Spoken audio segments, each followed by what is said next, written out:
মাননীয় ইয়াং সংসদ সদস্য, আপনাকেও ধন্যবাদ আপনার প্রশ্নের জন্য। আপনি নিজেও সাক্ষী, আপনার নির্বাচনী এলাকাতেও আপনাকেও মহিলারা ঘিরে ধরেছিল ফ্যামিলি কার্ড দেওয়ার জন্য। আপনি উত্তরে বলেছেন যেই মুহূর্তে ফ্যামিলি কার্ড সরকার দেবে আপনি চেষ্টা করবেন তাদেরকে ফ্যামিলি কার্ড ডিস্ট্রিবিউট করার জন্য। মাননীয় সদস্য আবুল হাসনাত, প্রশ্ন আছে? সম্পূরক প্রশ্ন করতে পারেন। জি মাননীয় স্পিকার, ধন্যবাদ মাননীয় স্পিকার। মাননীয় স্পিকার, মাননীয় প্রধানমন্ত্রী মাত্র যে উত্তরটি দিয়েছেন, নারীদের সামগ্রিক উন্নতির জন্য, অর্থনৈতিক উন্নতির জন্য যেসব পদক্ষেপগুলো নিয়েছেন, সেসব পদক্ষেপের 5 নম্বর প্যারাগ্রাফের আলোকে মাননীয় স্পিকার আমার সম্পূরক প্রশ্ন। মাননীয় প্রধানমন্ত্রী বলেছেন যে টোটাল 4 কোটি পরিবারকে আমরা ফ্যামিলি কার্ডের আওতায় নিয়ে আসব।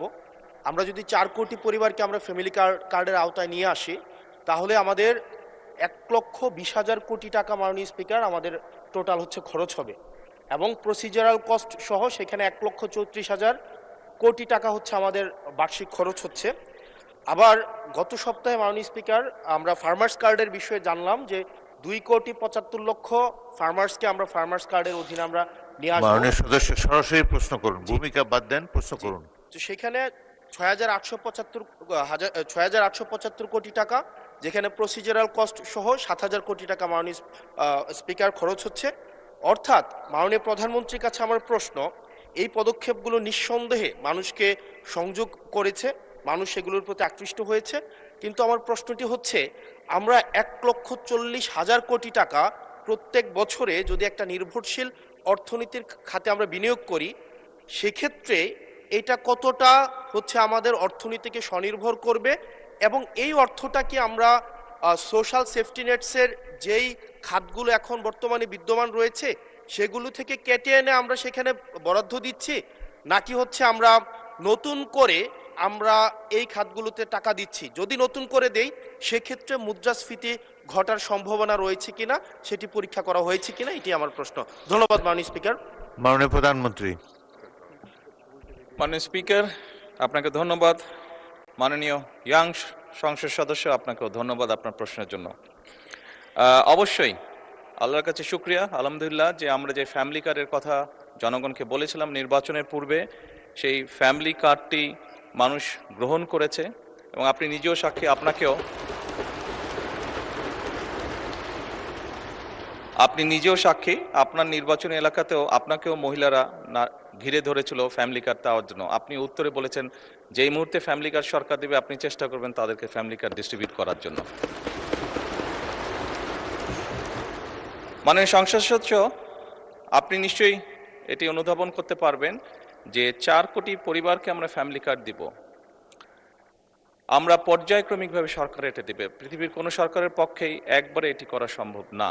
এই ডাটাগুলো কালেক্ট করতে হবে, কার কি অবস্থা, প্রত্যেকটা ফ্যামিলির ডাটা কালেক্ট করবে, পর্যায়ক্রমিকভাবে আমরা দিব। এবং প্রথম স্টেজে আমরা যারা ভালনারেবল ফ্যামিলি আমরা তাদেরকে এই কার্ডগুলো দিব। কাজেই ধীরে ধীরে আমরা বাজেটটি তৈরি করব, এবং ধীরে ধীরেই আমরা কার্ড দেওয়ার সংখ্যাটা ধীরে ধীরে আমরা বাড়াবো।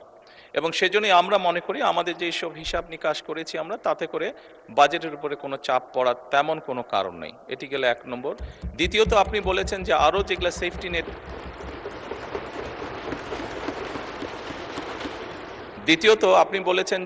যেগুলো social security safety net program আছে সেগুলির সাথে কনফ্লিক্ট করবে কিনা।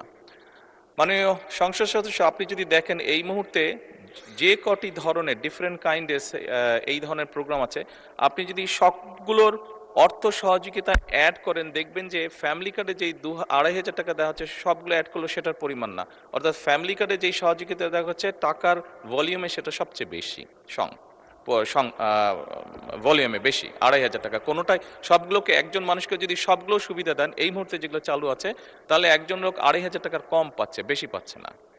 এবং এর মধ্যে আমরা দেখেছি, এর মধ্যে রিসার্চ করে অনেকগুলো মানুষ আছে বা অনেকগুলো ব্যক্তি আছেন যাদের উপরে রিপিটেশন হচ্ছে, যে একই সুবিধা কয়েকটি সুবিধা একজন ব্যক্তি পাচ্ছেন। তো সেগুলোকে আমরা কাট ডাউন করব, সবগুলোকে আমরা কাট ডাউন করব না, যেগুলো রিপিটেশন হচ্ছে সেগুলোকে আমরা কাট ডাউন করব। এভাবেই করে আমরা ধীরে ধীরে নিয়ে যাব। আর আপনি ইনফ্লেশনের কথা বলেছেন, আমরা অবশ্যই টাকা ছাপিয়ে দিচ্ছি না, আমরা টাকা ছাপিয়ে দিব না, বরঞ্চ আমরা মনে করি এতে ইনফ্লেশনটা কমে আসবে। কারণ আপনি চিন্তা করুন যখন সে 2,500 টাকা পাচ্ছে, এর মধ্যে নিশ্চয়ই যারা পেয়েছে আপনি দেখেছেন যে তাদের ভিডিওতে দেখেছেন তাদের রিয়াকশনগুলো কি কি করবে তারা। কেউ বলেছে জামা কাপড় কিনবে, কেউ বলেছে বইয়ের বাচ্চার জন্য বই কিনবে, কেউ বলেছে ফ্যামিলির প্রয়োজনীয় জিনিস ক্রয় করবে। তার মানে আপনি দেখুন, যেই মানুষগুলো পাচ্ছে এরা কিন্তু কোনো ব্র্যান্ডেড জিনিস ব্যবহার করে না। আমরা সবাই একটু অ্যাফোর্ড করতে বলে যে ব্র্যান্ডেড বিদেশি জিনিস ব্যবহার করি। এই মানুষগুলো কিন্তু যেসব জিনিস ব্যবহার করে সেগুলো কিন্তু তাদের প্রয়োজনীয় জিনিস ব্যবহার করে, এবং তারা যেই জিনিসগুলো ব্যবহার করে অধিকাংশই দেশীয় কলকারখানা, দেশেই উৎপাদিত হয়।